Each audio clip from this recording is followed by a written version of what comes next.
Hey everybody, welcome to the MMA Heat podcast. I'm Karyn Bryant. What's up, everyone? Alan Jouban here. So Alan, there were some fights this weekend. We can talk UFC 242 Abu Dhabi. Yeah. There was Bellator 226. Yeah. We can look ahead to Gaethje versus Cowboy coming up. Fun fight. Yeah. It was a big set. First, I got to ask you, how did you feel overall? I called it fight brunch. How did you feel about watching fights on Saturday? Oh man, it was really weird, Karyn. I wasn't happy about it at first, but then I did wake up, just automatic time clock.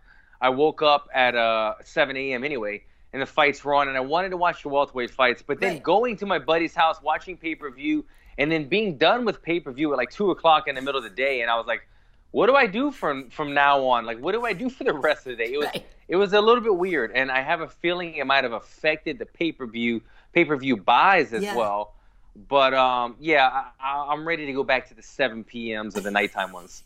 Yeah, it was it was great on the one hand, but I slept in the kids are going back to school and stuff like that. So on Saturday we were like, wow, we can sleep in again. And even though I knew the fights were starting, I actually was probably up later on Friday, closer to see them at the beginning from stand up, because we stay up late. So, to be honest, I didn't really set an alarm, and I didn't, specifically wake up early to watch them. I remember waking up, I was like, I could probably turn on some prelims. So, I woke up, turned on the prelims on FX, which was also kind of a funny, weird throwback. You know what I mean? That they were... I know. Yeah. I didn't get that either on FX. Well, because Fox sold a lot of properties, and FX is one of the things that got sold to Disney, but it's weird because it still feels like FX. It still feels like a Fox branded thing. And so then, we're all like, wait, what? Like, where are they again? You know what I mean? Like, it felt like the old days. I know. But anyway, so we woke up, watched them at home. And then, we went out to a bar to watch the pay-per-view with friends. And it was kind of great, but we were like, all right, well, we're day drinking. So we drank white wine, my girlfriend and I, and the guys were drinking beers, I guess, mostly. So then you're there, you're like, yeah, like you said, they finished. It was kind of early, but we were like, holy crap, Serena's playing now, right? Like, so the U.S. Open was on. Probably should order another bottle of wine. So we order more. And then, the match is on, and Serena lost, but it was a great match, entertaining watching her come in. Then we're like, oh, wait, there's football on. And so Wade's college CU was on. Well, we got to watch football. You know what I mean? The next thing you know, we were like, holy crap, we've been at this bar for 5.5, 6 hours. Went home, passed out, woke up, watched some Bellator later. Yeah. But it was interesting. I agree with you, Alan, that I'm ready to go back to the evening because I felt like my whole day was spent being a bit of a lush. Don't worry, Karyn. I had enough tequila shots for the both of you guys as well. Between football on Sunday, the fights on Saturday, Friday night playing some music with the wifey, everything. It was a weekend, a drinking weekend as well. Yeah, you guys, I love when you do that. And Bodie was harmonizing with you guys, huh? Man, I could not believe my dog. If you guys haven't seen the video, it's on the gram. So good. My dog's literally howling during our singing, and it's like we wanted to redo it, but it was so funny. I was like, we're putting this one out here, man. We're not redoing it. Our dog is howling while my wife is singing. It was hilarious. Yeah, those are cute videos. Well, and it's true. You guys are playing tonight. The Saints are playing tonight, right? Yeah, that's true. Thank you for reminding me. Yeah, Monday Night Football. You're right. Yep. You know it. Yeah, Patriots. You guys picked up.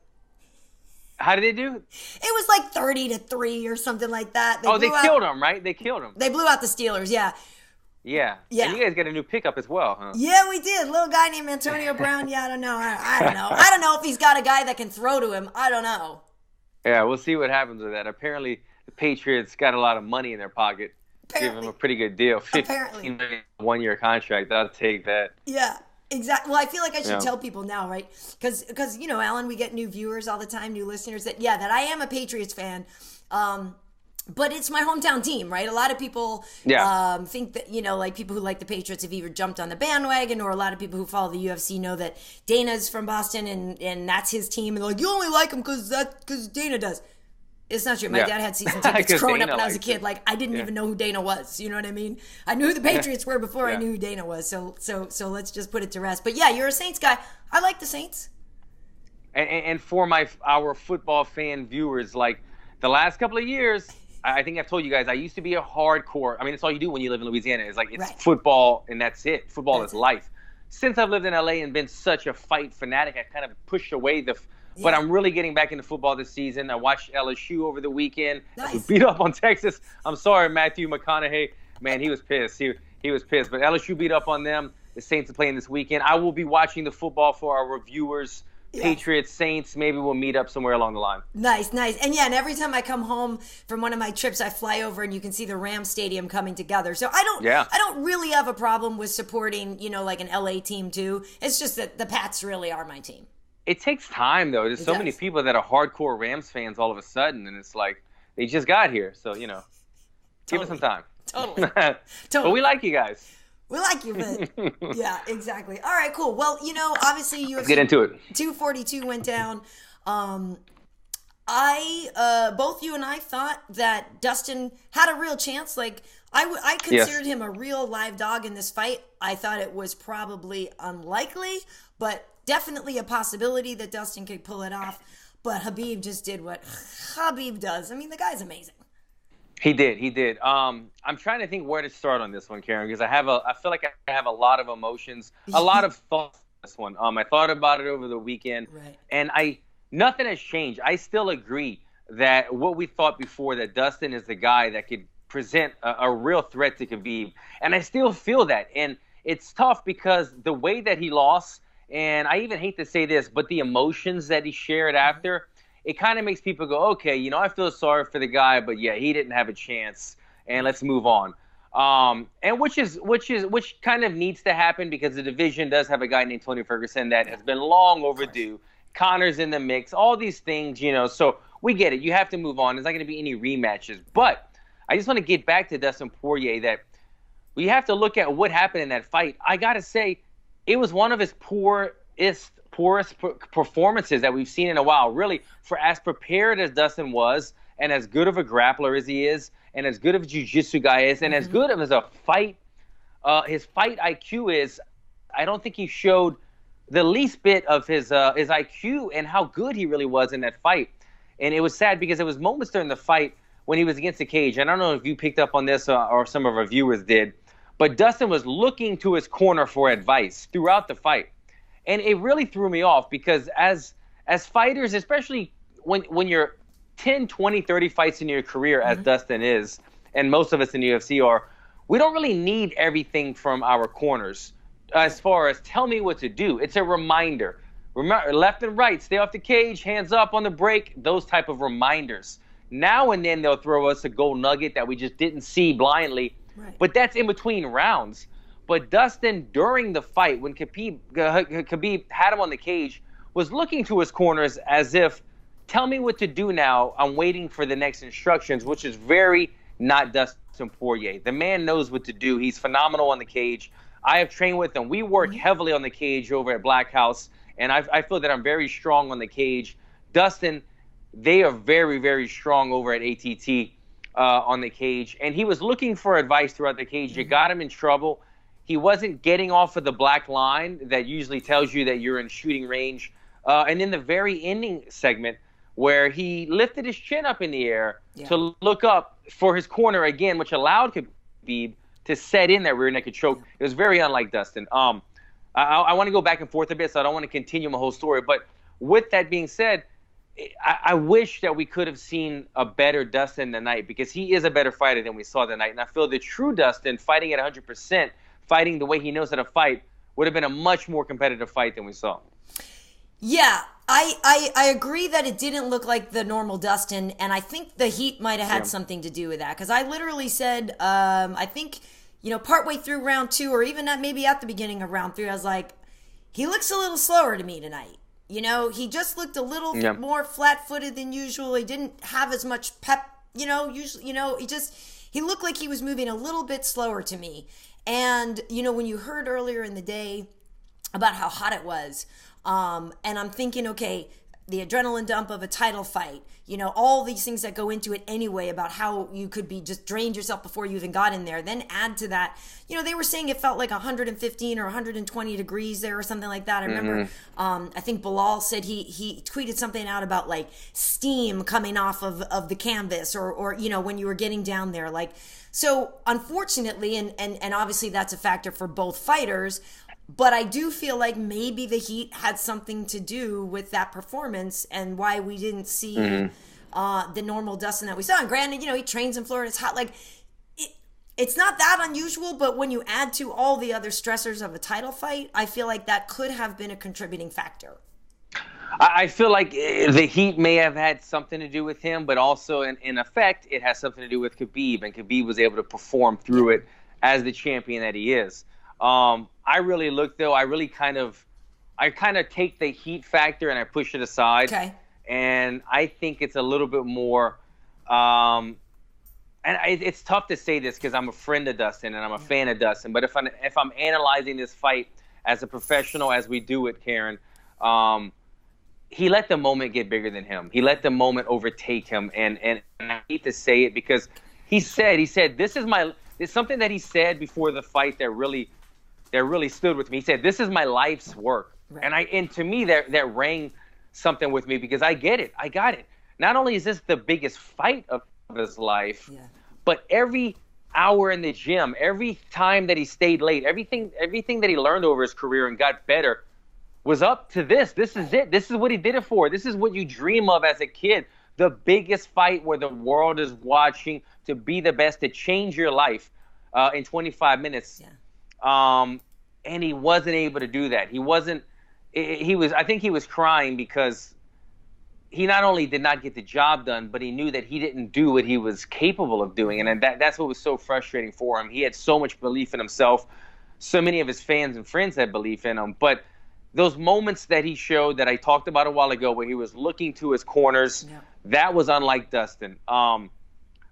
Let me not take anything away from Khabib, because let me remind, I tweeted some stuff about Dustin, and I had some of the Russian fans kind of getting mad at me. Right. And I just want to say, I love Khabib. I'm a Khabib fan. Obviously, Dustin is from my hometown, and I know Dustin. So Dustin, who I was pulling for, but it was just like, I feel bad for Dustin. Right. Very happy for Khabib type of thing. With that said, as much as I keep saying Dustin did not perform to his best of his ability, it shows what a true champion Khabib is. Yeah. Because in the biggest fight of Khabib's life as well, Khabib battling the heat, Khabib having all these sheiks and princes and presidents there mainly for him, not for Dustin, mainly to see him and a country on his back, and he went out there and performed flawlessly as he always does. And that shows the characteristics of a true champion, being able to deal with adversity, being able to take these high caliber moments and take them in stride, and that is why Khabib is still the champion.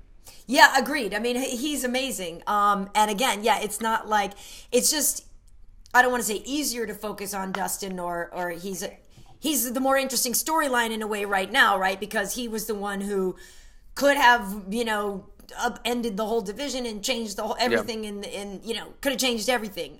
So I think it makes sense to focus on him. And he did, he landed a couple of good shots. There were times when he did get a few combos off. Apparently Khabib said that the guillotine was actually pretty close. So it wasn't that Dustin wasn't doing anything to threaten. It's just that you could tell that, like with everybody, you're like, oh my God, please, I gotta get off the ground, right? And it's just that exhaustion of trying to fight off Khabib, who is such a master at that. Like the hand fighting, he's on top of you, he feels like 1,000 pounds. Like he's just such an exhausting fighter that it's like, Khabib just did what he always does. Like he's his exemplary self. Like, do you know what I mean? There's almost less to break down about his performance because he just did it again, like he always does. So to your point, and I agree with you, it doesn't mean you're taking anything away from the champ or that you're any less of a fan of the champ. It's like you expected that from the champ, and he did it again. Of course he did that. You know what I mean? It's less of a wow, only because you knew it was coming. Khabib always sets the bar very, very high, and so we expect nothing less out of him. Right. He always delivers, and that's exactly what we were saying a second ago. He did it in the biggest of circumstances. He was able to deliver. Dustin was not able to perform up to his standards in that night. Going back to what you just said about having his moments, this is another reason why I'm trying to employ to the fans, to our viewers, that Dustin is much better than we saw, because Dustin had an off night. I'm telling you now, guys, Dustin had an off night. Kenny Johnson, my wrestling coach, called me and was not happy at all, because he saw the glaring openings, the mistakes that Dustin made in the grappling department against the cage, looking up, allowing this choke to get in, getting off the cage and then staying against the cage and letting Khabib put him right back on the cage instead of circling out. Small little mess up just because it was the heat of the moment, no pun intended. But the level of the fight. But with all of that said, Dustin having an off night, he still, in my opinion, put Khabib through two of the toughest circumstances that we've seen him. We have not seen Khabib rocked in a way where he got hit so flush that he was backing up and in trouble. And I tell you what, that was, to me, the most exciting moment of the fight, because I was jumping out of my seat when Dustin tagged. I think second round. I think you're right. Second round, Dustin hit him. It was going in for the kill, and I was like, oh my God, he's about to finish Khabib. I could not believe it. Khabib did what champions do. He weathered the storm, got out of it, but that was a great moment. And then again, the guillotine was very tight. I could tell it was. I was wondering the same thing that Dustin said, why he was not going full guard or committing to it while he was trying to stay with the butterfly hook in. Sometimes it gives you a safety net. It allows you to sweep the guy. Right. But I'm getting too technical, but the position that he was in against the cage, the sweep would not have worked. Khabib was too keen for that. So Dustin needed to go full guard if he was going to finish against the cage. He didn't. But you could see Khabib was freaking out. You could see him kind of start to panic, shaking kind of vigorously because it was hurting him. It was tight. He could not breathe. And so once again, for Dustin having a very off night, in my opinion, he put Khabib in some really tight spots, and it just shows that, God, I wish Dustin would have been at his best that day, so we really could have seen how competitive he could have been with Khabib. But again, Khabib, a champion, not only in the fight, but in class afterwards, the things that he said, swapping shirts with Dustin, the respect factor that he wanted to put an exclamation point on about how fighting should be about respect. I loved all of it, man. And that's why I'm very happy with Khabib as a champion, not only because he's so dominant, but he brings the respect factor back in the mixed martial arts. Yeah, and I feel like the Khabib we saw is exactly why when that whole melee happened with Conor, it was so surprising, because you're like, I don't expect this from Khabib. Like, not at all. 100%. So that's why that whole thing just really threw me, because he's the guy that's never like that. And it was very surprising to me. But yeah, he's amazing. I gotta see him fight Tony, though. Like, I gotta see him fight Tony. I can't not see that fight. I know how many times they've tried. I know it's like the cursed fight. I gotta see it. I gotta see Tony next. I know, Dana said something like, if Tony's not doing it, maybe we'll do the Conor rematch. I gotta see Tony fight him. I got it. I gotta see it. That is the only fight that needs to be talked about right now, because all these memes coming out and all these polls saying, who do you want to see? And they have Conor, they have Tony, they have other people. Stop it, people. Stop it, social media. Only talk about the Tony fight. Promote this fight, because not only is it the fight that needs to happen, it's a fight that we want to see happen. Yes. We want to see it. Yes, we always buy Conor pay-per-views, but we want to see Tony fight more than Conor in this instance. I want to see Tony and Khabib go at it. It's the rightful fight. It's the funner fight. These guys will promote the hell out of it. And you know what, Karyn? I always say Tony, he's not like the best at every single martial art. He's not the best striker in the UFC, but he outstrikes Anthony Pettis. He's not the best grappler in the UFC, but he chokes out the best grapplers. That is why Tony has a real chance against Khabib, because you see the in-between game is when Khabib has trouble. When somebody throws a wild punch and he starts trying to land punches in the scramble, Khabib doesn't take punches or head movement very well backing up. He's amazing at throwing one punch into a takedown or throwing a feint into a knee or things like that. But when you have Khabib backing up like a crazy Tony Ferguson would do, because he would come forward with his long limbs, with his long elbows, throw caution to the wind, and he would not fight an orthodox fight, nor does Khabib. Tony Ferguson is not orthodox, as a lot of his opponents are. And I think it's just they're designed for one another to have some fun scrambles, some fun fights. That's the fight we need to see. Yeah, agreed. I really, really want to see. I don't know if we got to put them in bubble wrap or whatever. But, you know, Yeah. and the thing is just as I thought Dustin had a chance, I would have thought he would have had a chance via knockout. The fact that Dustin almost submitted Khabib makes me think that, like you just said, Tony's the guy that in those scrambles could have finished that job. Right. Well, that's why my argument was so strong that Dustin was going to do better than he did, because I've trained with Dustin. Yeah. And I felt that he was very, very strong on the cage. And then when you made a mistake, he made you pay. He took your back. He got you in a guillotine. Yeah. He worked those submissions. So I was like, man, Dustin is a black belt in jiu-jitsu. Yeah. He just got his black belt like a year ago, but he's been grappling for 15, 20 years. So it's like he's been an MMA black belt for a long time. He just kind of got his, you're in jiu-jitsu class, you did the whatever drill kind of thing by Tim Crater. So he's a phenomenal grappler, and he had his moments. Wanted to see more, but hey, let's talk about Khabib. He's phenomenal. He needs to fight Tony next. I think it's good that he said, I want to take a little bit of a break. I know he had a suspension and stuff. Right. But Khabib fights in big-ass fights. Let's be real. Khabib fights in, like, big situation fights. I mean, Conor did as well, and Conor fought back-to-back quite a bit. But Khabib, man, he brings the big fight attitude. Yeah, but how long of a break, dude? Yeah, I know. Come on, you're champ. You don't really take a ton of damage. Let's go. That's true. End of the year. Okay, let's say this. Oh, I'm down with this year. I'm down with this year for sure. I said a break. I'm cutting him some slack for not answering the question at the end. I know he was avoiding the questions when they said, so what's up with Tony? And he was like, I want to take a little break and this and that. It's because it was so much on his mind. I think he goes home for a couple weeks, lets it chill, realizes, like you said, he doesn't have any injury. He's still in shape. He can still continue on, pick up right where he left off in training camp, and do an end-of-the-year card in Las Vegas in December 20th or whatever the date is. Yeah. I'd like to see him stay active, and I totally respect, religious reasons why certain times of the year he doesn't fight and all that stuff. I'm not trying to be that a-hole that's like, fight now. I'm just saying I like him to be active. You know what I mean? Because it's fun. Yeah. It's fun. Yeah. What did you think about the co-main event? Oh, man. Between Paul Felder and Edson Barboza. Yeah. Okay. What'd you think? I'm going to grab the bull by the horns on this one. This is a weird one for me. First off, love Paul Felder. Love Edson Barboza. Both the guys, both their personalities and their fighting style. Right. Who won the fight? In my eyes, Edson Barboza won the fight, 29-28. Should have been 29-28. If we want to really break it down, we're going to break it down right here. Edson Barboza 100% won the first round.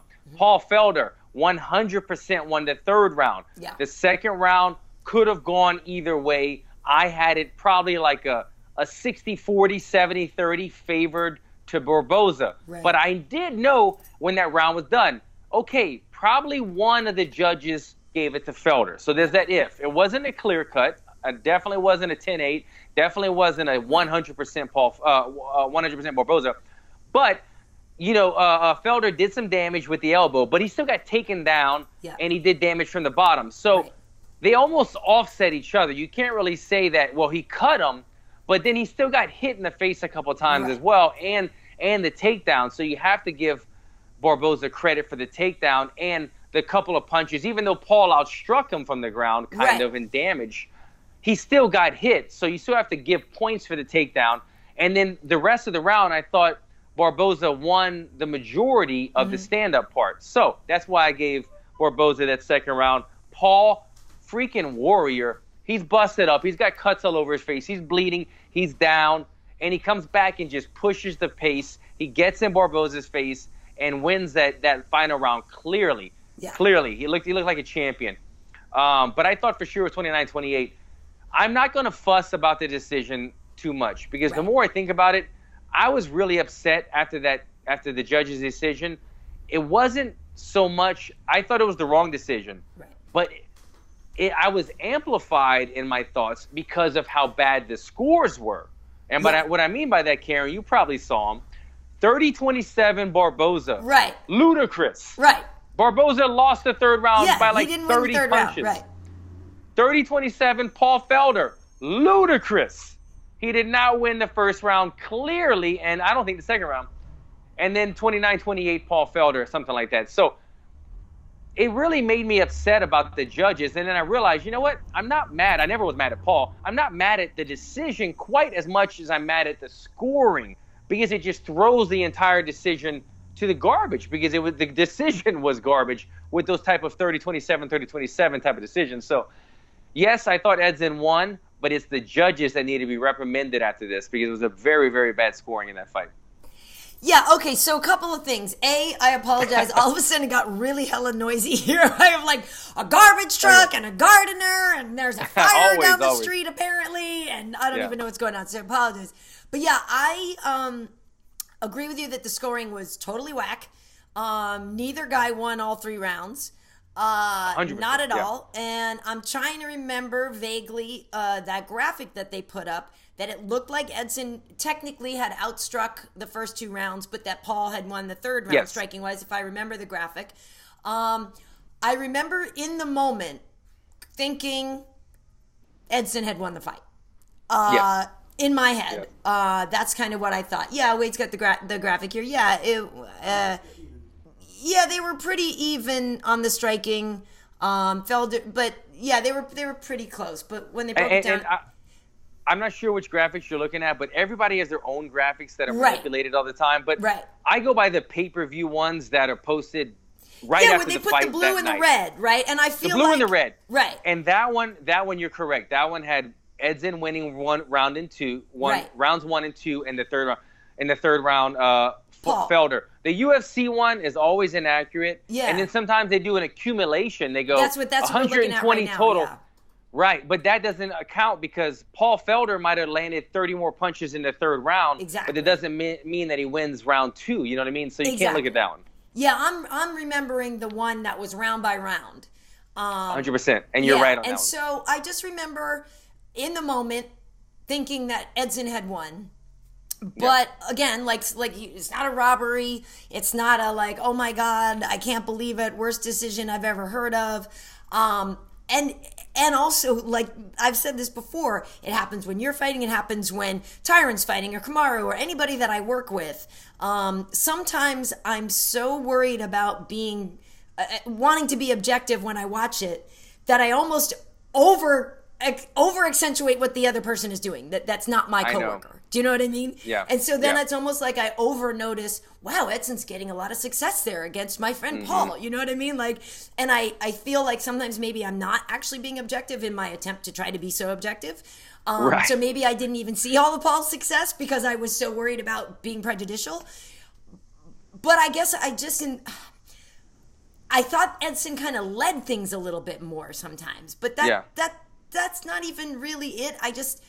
I don't know. I just remember in the moment thinking, that was a really close fight and that was really good. But I felt like Edson had outstruck him the first 2 rounds enough. And the damage that Paul was wearing on his face was a little more. And I know part of it was maybe the headbutt.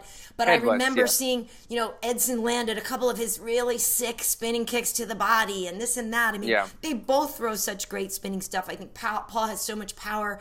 But just in the moment, I thought Edson won. But that doesn't mean I can't go watch it again and see it differently. I wanted to do that, honestly. When I'm thinking about that fight today, I go, God, I just want to go watch that second round one more time. I know the first and the second round belong to the both guys. Right. But that second round, I'd love to go watch. But I agree. I think the feeling was mutual that it just felt like in the moment Edson won. I'm pretty sure that probably, 80%, 75% of the people watching felt that. But again, it wasn't highway robbery. Right. It was just the janky scorecards pissed me off. Now I'm like, well, if you saw 30-27 for both guys, then you don't know what the hell you're talking about. So now I really know that you made the wrong decision. Right. And at the end of the day, it was just 2 fighters fighting their fight. And let me steer myself away from that now. You know how I feel. You guys know how Karyn feels. What we thought in the heat of the moment. We thought the scorecards are crap. Paul Felder, the guy's a warrior. The guy gets cut in 3-4 places in the first round, comes back, cuts Edson Barboza from the bottom in the second round, and then pushes through and wins that much-needed third round. The guy's a soldier. And that's the one thing that I was picking up on throughout the fight. As hard as as Paul Felder would be blocking these kicks, he blocked or not blocked, those kicks on the shin, on forearms, those things hurt. Yes. And Paul Felder continued to just stay to the game plan. He's a very focused individual. He looked like he put on some muscle. He looked very good in there. Yeah, beefy dude in there with the shorter hair and the neck and the beard. He's looking beefy these days. So very happy for Paul. Big fan of Paul. Happy that he got home, gave his daughter some donuts. Good for him. But I did feel Edson Barboza's pain when they announced the scorecard, and he feels like, because I've been there. Look, I had a rant on Instagram the other day about my buddy in Russia with M1 getting robbed. I've been robbed twice in the UFC. So when I see the wrong decision, I'm a little bit more vocal on it. But again, love both of those guys. Congratulations, Paul Felder. Yeah, they're both great guys, and I feel bad because Edson, this is the kind of fight that I'm sure Edson and his camp were like, oh, these are the fights we win. The guy's not going to try to take me down. This is a striker's delight. These are the fights we win. And obviously it was a rematch, and he had beaten Paul before. But so now it's like, okay, well, maybe we get a trilogy. I don't know. But I see Edson's frustration because he's been losing to wrestlers, and, he just really wants to win again. And I mean, he had the win against Hooker, I guess it was, right? But, I felt like he probably felt like, this is a very winnable fight for me. And then when it seemed like he won it, you know what I mean? In his mind anyway, and in a lot of people's mind, I know that frustration has to be there. But when we talk about Paul, that's the whole thing is I don't want to take away from Paul because like you just said, the guy's an incredible warrior. He had a collapsed lung earlier this year. Okay. Yeah. And he came back, he came and did the post-fight interview with us. He didn't even know he had a collapsed lung. That was up in Phoenix or whatever, and then he had to stay there for a couple weeks after. When you were just talking about him blocking kicks before, he's broken his arm before from doing that. Yeah. The guy's an incredibly tough man, mentally and physically. Yeah. And when you were talking about the size, he admitted this was a hard cut for him. I guess he came in bigger than usual and was a little bit stressed out earlier, in the week about the weight cut. It wasn't going his way.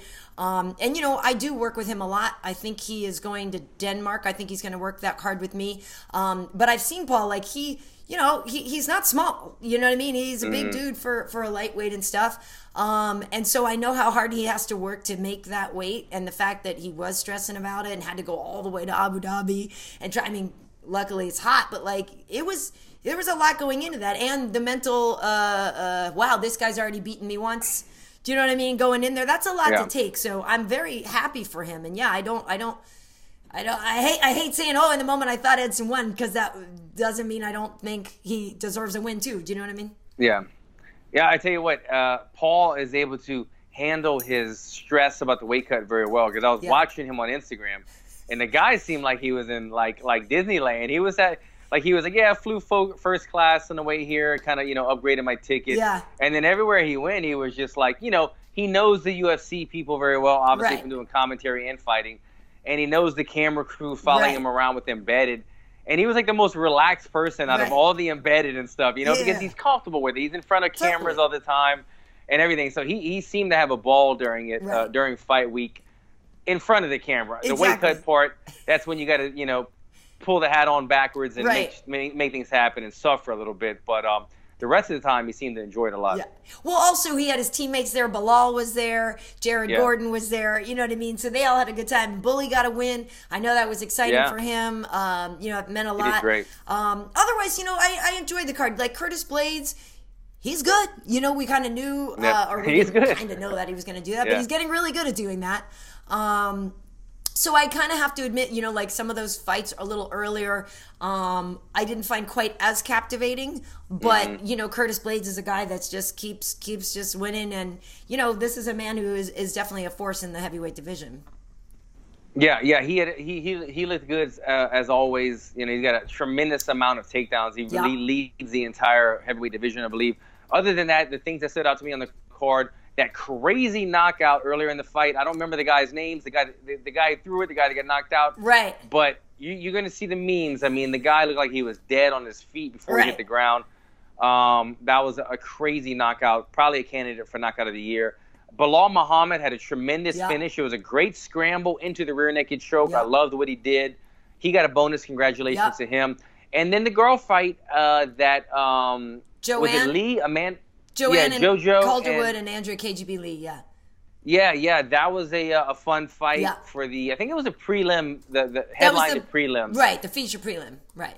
And that was a very close fight, very good back and forth. You saw the strengths of both girls. They both had their moments. Yeah. But I thought it was the correct decision. I thought it was really close, and then JoJo did just what you needed to do to edge out a victory. Yeah. And it's, you see champions do that in big fights. Like it's a close fight, but somebody's got to take the reins. Somebody's got to take the bull by the horns and just push the pace at the ending, and she did that. Yeah. But both girls looked great, and a big performance for both of them. Yeah, JoJo's really evolving and coming along, and she's fun to watch, likable. Agree with you on that one. Speaking of fun, I'm sorry, I got an itch on my leg here. Fun to watch and likable. Cowboy, Gaethje, two of the most fun to watch guys fighting each other this weekend. The train keeps. I kind of forgot. I was like, oh yeah, there's not fights this weekend until I go to Mexico next weekend. But there are fights. I have this weekend off too. But it's Cowboy and Gaethje, guaranteed violence. I think on this one, I don't necessarily know if I would bet to win, but I would bet the over/under on like how long it lasts. Right, like under a round and a half. What do you think? I don't know, man. I don't even know. I'm the same way. It's like, okay, this big Abu Dhabi event is over. Are we going to exhale? No, we've got a barn burner with Gaethje and a Cowboy. I don't even know. I mean, Cowboy fights so frequently. He doesn't care who he fights. It's almost like you can't even build a fight with Cowboy because he's going to fight 6 weeks later, so you don't even have time to really like let it kind of simmer for a while.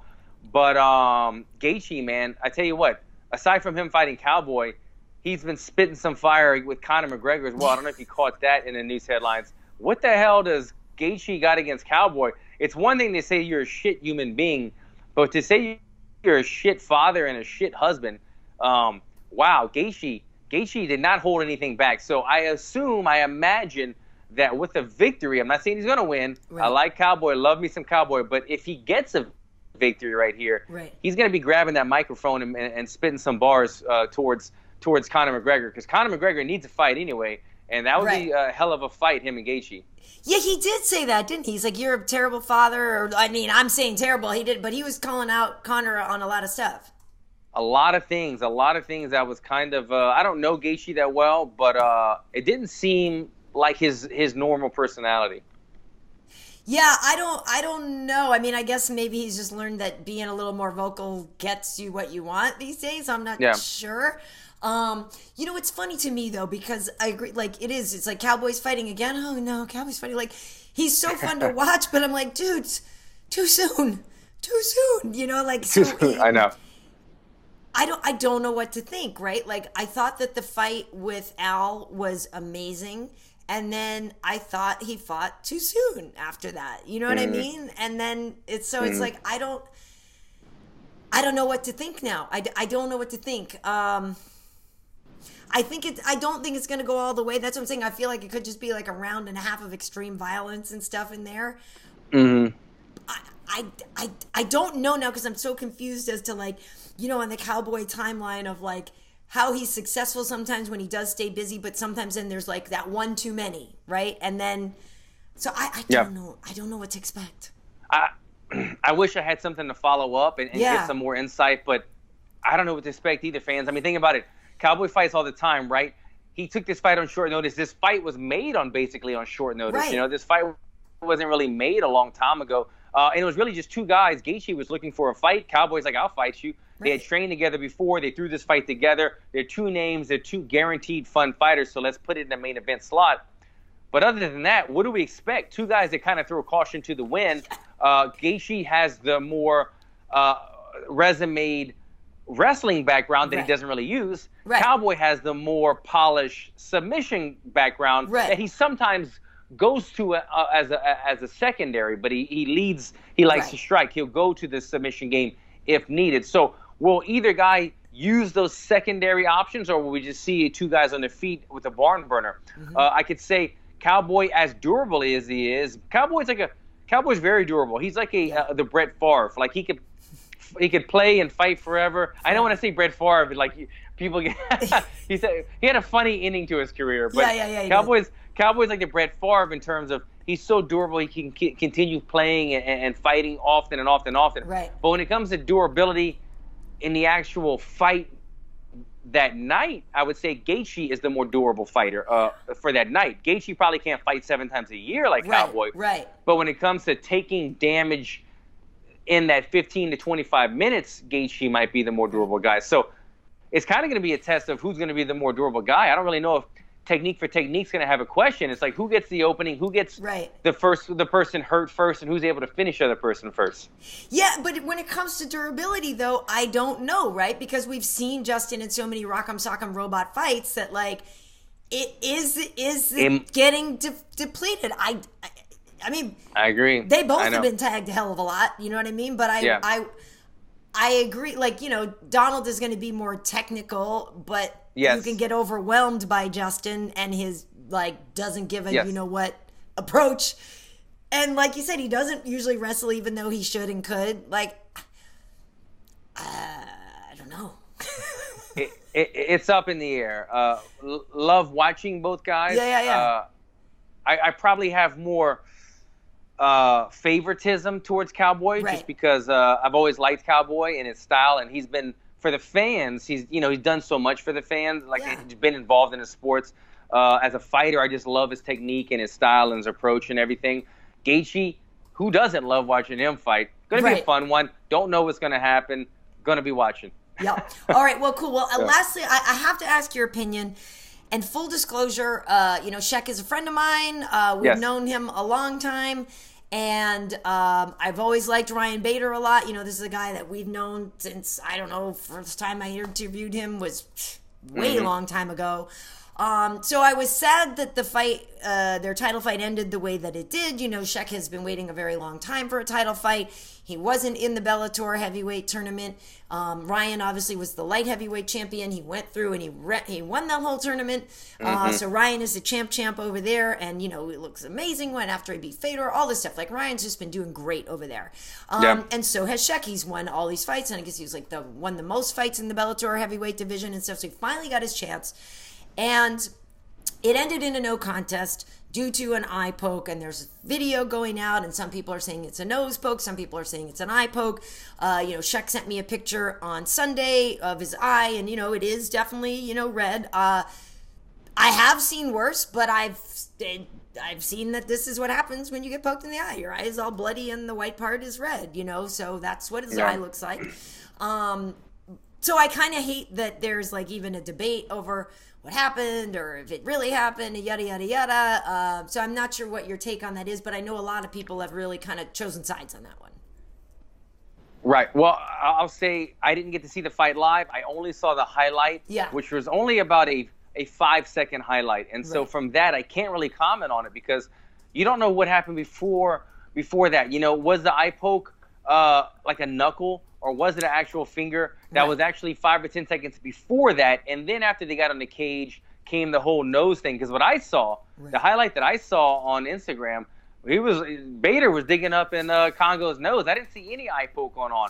But I don't know if that was the exact moment. Something might have happened before that. Right. Because I don't feel like Kongo is the kind of guy to make excuses. No. And he's a veteran enough fighter to know that, like, the nose thing, pardon me, my phone went out. He's a veteran enough fighter to know that the nose thing, fans are going to sniff that out. No pun intended again. They're going to sniff out that wasn't an eye poke. I'm on it today, Karyn. You are. They're going to see. They're going to. He's here all week, folks. Tip your waitress. Try the veal. I don't know what's going on. They're going to know that wasn't a real eye poke. So I would like to see the whole fight in its entirety before I make any decisions. But it seems out of character for somebody like Cheick Kongo to make an excuse like that. Yeah, I mean, that's the thing. Some people think, like, oh, he's the one who does dirty stuff in the past and this and that. So, I like I said, he's my friend, so I don't entertain that kind of stuff. But I do know that, then I asked him, hey, did they talk about, running it back, a rematch, since it's just a no contest? So he said that, that is something that has come up. It was mentioned, they're starting the conversation with Scott and stuff. So I don't really know if that's what's going to happen or not. It's just disappointing. And I also, like, I don't think of Ryan as a dirty fighter either, though. You know what I mean? So I don't think of it as, like, some intentional thing.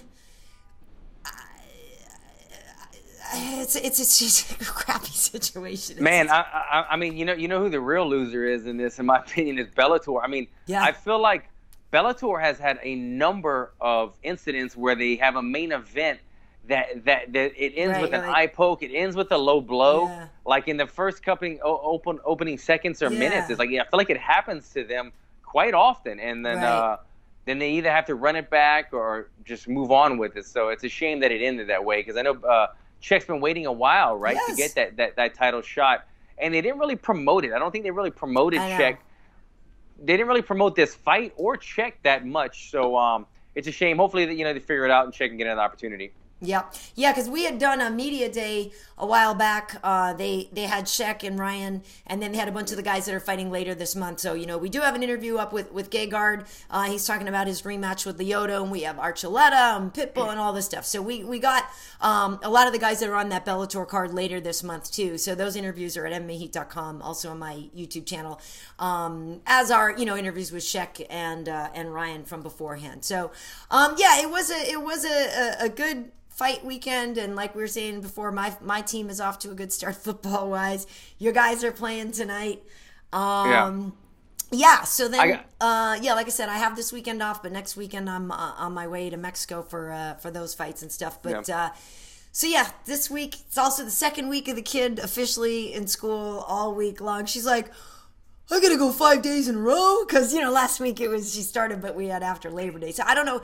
She's doing okay. It's still a little tough to get her out of bed in the morning. I don't know how your little man is doing these days. He's doing good. He's in week 3 of school, but he's rocking and rolling. I'm happy. He's got a teacher that he likes, and so I can't complain. I gotta say one thing though, Karyn. I'm a little bit jealous about something. What? I want The Rock to put a BMF belt around my waist in Madison Square Garden. So do I. How come these? I mean, can I just take a tequila shot with The Rock? Can we just work out in the Iron Paradise gym together? Right? Maybe drive some fast cars around. I want to do something with The Rock. The Rock, I'm a pretty big fan of The Rock.